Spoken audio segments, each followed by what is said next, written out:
안녕하세요. 남간사관학원입니다. 오늘은 이전 영상에 이어서 호흡기 질환 간호의 마지막 영상을 올릴 거예요. 그럼 오늘의 수업 시작하겠습니다.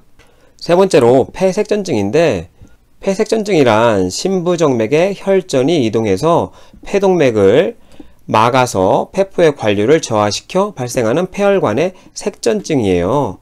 관류를 하면 쉽게 혈액의 흐름이라고 생각하세요. 그래서 폐포로 가는 혈액의 흐름을 저하시켜 발생하는 폐혈관의 색전증이란 얘기예요. 그러면 여러분이 기본적으로 혈전증과 색전증을 구분하실 수 있어야 돼요. 혈전증은 한 곳에 머무르는 거예요. 쉽게 이야기하면 혈관 안에 혈전이 이렇게 생기잖아요. 그럼 이곳에 있지 떨어져 나가진 않잖아요. 이것이 혈전입니다. 그래서 그림으로 보시면 이렇게 혈관 안에 혈액의 덩어리가 생겨서 혈액의 흐름을 방해하는 걸 혈전이라고 하죠. 혈전이 생기는 이유는 많아요. 크게 보시면 혈관에 내피가 손상돼서 거기에 덩어리들이 고이는 경우가 있고요. 혹은 혈액의 흐름이 느려지는 경우에도 혈전이 생길 수 있어요. 이 외에도 응고가 과다하게 일어나는 경우도 혈전이 발생하겠죠. 그럼 색전은 뭐냐 하면 혈전이 떨어지면 색전입니다. 그래서 혈전이 떨어져서 생긴 색전증을 혈전 색전증이라고 얘기하고요.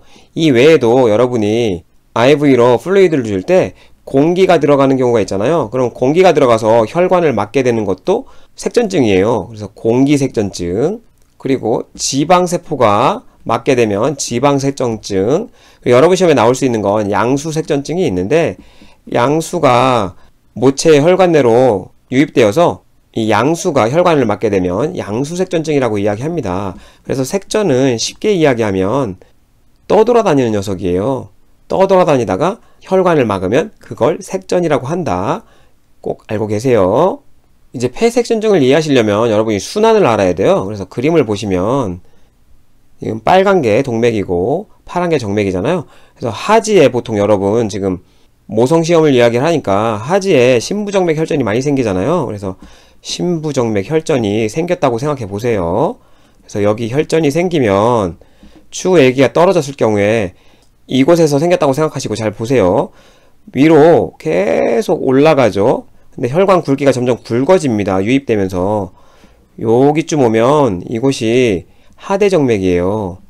하대정맥. 그래서 점점 굵어져 가지고 어디로 갑니까? 네, 우심방으로 가게 되는 거예요.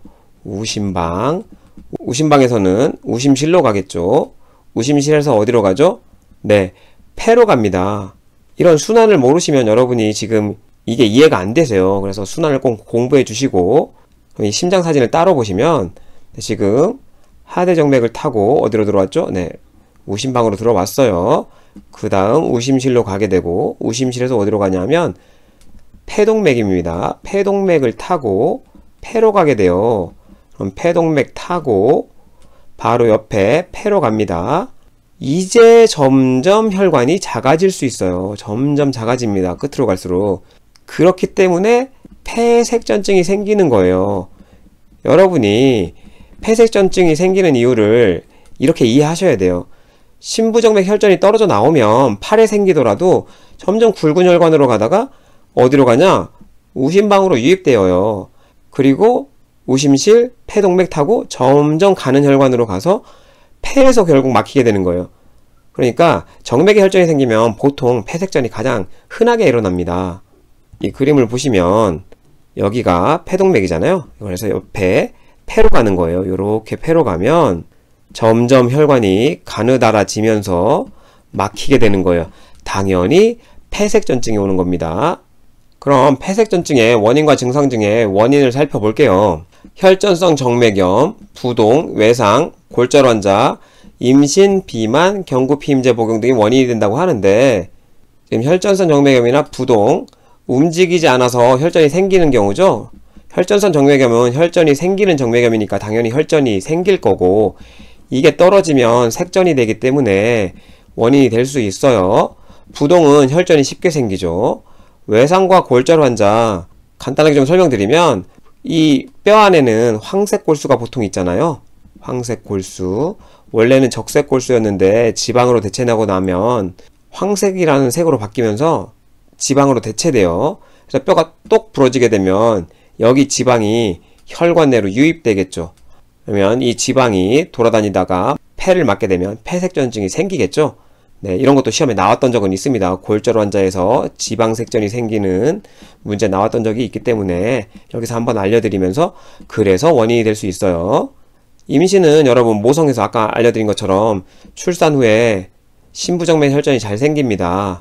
그래서 모성 알려드렸던 내용이고, 비만은 혈관에 안 좋은 영향을 미쳐요. 그렇게 생각하시면 되고, 경구피임제도 쉽게 말씀드리면 피를 좀 끈덕지게 만든다고 생각하시면 돼요. 끈덕지게 만들기 때문에 뭐가 만들어져? 네, 혈전이 잘 생기겠죠. 이 모두가 혈전이 잘 발생하는 원인들인 거예요. 그렇게 생각하시면 어렵진 않을 겁니다. 그 다음 폐색전의 병태생리를 좀 볼게요. 흐름을 잘 보세요. 색전으로 인해서 폐혈관에 저항이 증가하겠죠. 무슨 말이냐면 여기 폐에 색전이 생겨서 막혔어요. 그러면 이 혈관에 저항이 증가하겠죠. 네, 혈관의 저항이 증가하면 계속 증가하고 폐동맥의 혈관의 저항도 증가해요. 그렇겠죠. 잘 기억하세요. 폐혈관 저항이 증가하게 되면 우심실에 후부하가 증가한다고 하는데요. 이 후부하는 나중에 설명드리기로 했는데 여기서 간단하게 설명드리고 넘어가야 되겠네요. 후부하는 심장이 있고 그 이후에 부하기 때문에 이 우심실의 수축기 동안에 우심실의 수축기 동안에, 그러니까 얘가 심장이 짜줄 때 혈액을 밖으로 내보내기 위해 생성되는 긴장이에요. 지금 말씀드린 것처럼 혈관 저항이 증가하게 되면 여기서 짜줘야 되는 힘, 이게 증가하잖아요. 이것을 후부하라고 생각하시면 됩니다. 여기에 저항이 증가했기에 얘가 짜주면서 나가야 되는 힘이 증가할 거 아니에요. 반대로 여기 혈관 저항이 떨어져 있다고 하면 여기서 짜줘서 내보내는 힘이 많이 걸리지 않겠죠. 그러니까 후부하가 떨어진다, 이렇게 표현합니다. 어려우시다면 후부하 증가는 굳이 여기서 모르셔도 상관없습니다. 폐혈관 저항이 증가하기 때문에 당연히 폐로 가는 혈류량이 떨어져요. 폐로 가는 혈류량이 떨어지면 폐에서 좌심방으로 들어가잖아요. 그러니까 좌심계로 가는 혈류량도 떨어져요. 이게 어떤 의미냐면 당연히 이 폐에서 다시 일로 들어와야 될 거 아니에요. 좌심방으로 들어와야 되잖아요. 일로 들어와야 되는 혈액량이 줄어듭니다. 폐로 가는 혈류량이 감소하기 때문에 좌심방으로 들어오는 혈류량이 감소, 그러면 좌심실로 들어오는 혈류량도 감소, 이곳에서 대동맥으로 짜주는 혈액량도 감소해요. 그러면 대동맥에서 이 심장을 먹여 살리는 혈관들이 나옵니다. 예전에 배우셨을 거예요. 관상동맥이라고. 이 관상동맥으로 가는 혈액량도 줄어들게 돼요. 그러면 뭐가 발생한다? 네, 심장에 허혈이 발생해서 심장에도 문제를 일으키게 되는 거죠. 그래서 폐색전증은 폐에서만 끝나지 않고 심장에도 문제를 일으킵니다. 심폐는 거의 하나예요. 심장과 폐는 이어져 있는, 굉장히 근접해 있는 장기이기 때문에 얘가 문제가 생기면 당연히 얘도 문제가 생기고, 얘의 문제가 생기면 심장에도 문제가 생깁니다. 그래서 이런 병태생리를 여러분이 좀 이해하실 필요가 있어요. 이제 증상을 살펴보면 폐혈관의 저항이 증가하고 폐혈량이 감소하고 이러다 보니까 당연히 호흡이 힘들어져요. 그리고 어쨌거나 혈관을 막았잖아요. 그래서 여기에 압력이 증가하기 때문에 흉통이 생길 수 있고요. 기침이나 객혈이 생길 수도 있습니다. 호흡이 안 되기 때문에 비호흡을 초래하고 당연히 저산소증이 있을 거고 우심부전 증상이 나타날 수 있음. 여기서 우심부전이 나타나는 이유는 폐로 혈액을 보낼 수가 없잖아요. 계속. 아까 우심실에 후부하를 설명드렸잖아요. 후부하가 증가되어 있기 때문에 우심실에 혈액이 계속 고여있는 상태가 돼요. 우심장이 계속 혈액이 이렇게 고여있으면 심장으로서의 기능을 못하잖아요. 그것을 우심부전이라고 하는 겁니다. 나중에 다시 한번 더 심부전에 대해서 영상을 올린다고 말씀드렸기 때문에 여기서는 이 정도만 설명드리고 넘어갈게요. 치료와 간호에서 치료 먼저 살펴볼게요. 당연히 혈관을 막고 있는 색전을 없애야 될 거 아니에요. 그러다 보니까 항응고요법을 쓸 수 있습니다. 이와 관련해서 쓸 수 있는 약들이 헤파린, 쿠마딘, 쿠마딘은 또 다른 말로 와파린이라고 합니다. 여러분 시험에 나왔던 적이 있는 약물이고요. 이 시험이 어렵게 나오게 되면 헤파린은 투여하고 나서 APTT라는 검사를 진행해야 되고요. 와파리는 PT라는 혈액 검사를 진행해야 된다. 어려운 시험에만 나오기 때문에 어려워도 본인이 맞추고 싶다. 그러면 이 정도 좀 기억하시면 좋고요. 쉽게 외우시는 방법은 해에피 이렇게 외우시면 돼요. 해에피. 그래서 해파리는 APTT 이렇게 외우시면 됩니다. 항응고요법도 할 수 있지만 혈전을 녹여버리는 약을 줄 수도 있겠죠. 그걸 혈전용해제라고 하고 혈전용해요법이라고 합니다. 내과적 치료에 반응이 없으면 폐색전 절제술을 고려해야 돼요. 왜? 혈관을 막고 이게 오래 지속되게 되면 그 이후 조직들이 괴사할 수 있어요. 그러다 보니까 문제가 된다면 폐색전 절제술도 해볼 수 있다는 거. 여러분 시험엔 그렇게 잘 나오는 내용은 아닙니다.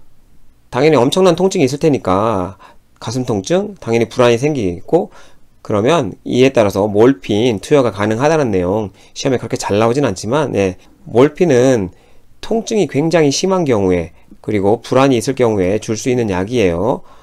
그 이유는 페인샥이라 그래서 페인이 심할 때 쇼크가 올 수 있어요. 그런 쇼크사를 예방하기 위해서 몰핀 투여 가능하다. 심근경색에도 여러분 몰핀을 줄 수 있다고 배우셨을 거예요. 네, 심근경색도 엄청난 통증을 초래하기 때문에 몰핀 투여가 가능합니다. 마지막으로 간호를 살펴보면 호흡에 문제가 있을 수 있기 때문에 산소요법, 호흡 편하게 반자의, 심호흡과 기침을 격려, 압박 스타킹 착용 가능하다는 건 혈전 문제 때문에 그런 거죠. 여성 간호학에서도 압박 스타킹 이런 이유로 착용하게 되잖아요. 그리고 색전증 발생 위험이 높은 환자에게서는 위험 요인과 예방법을 교육해서 사전에 예방하는 게 가장 중요한 부분이니까 이런 부분도 교육하면 도움이 되겠죠. 오늘 제가 준비한 영상은 여기까지고요. 시청해주셔서 감사합니다.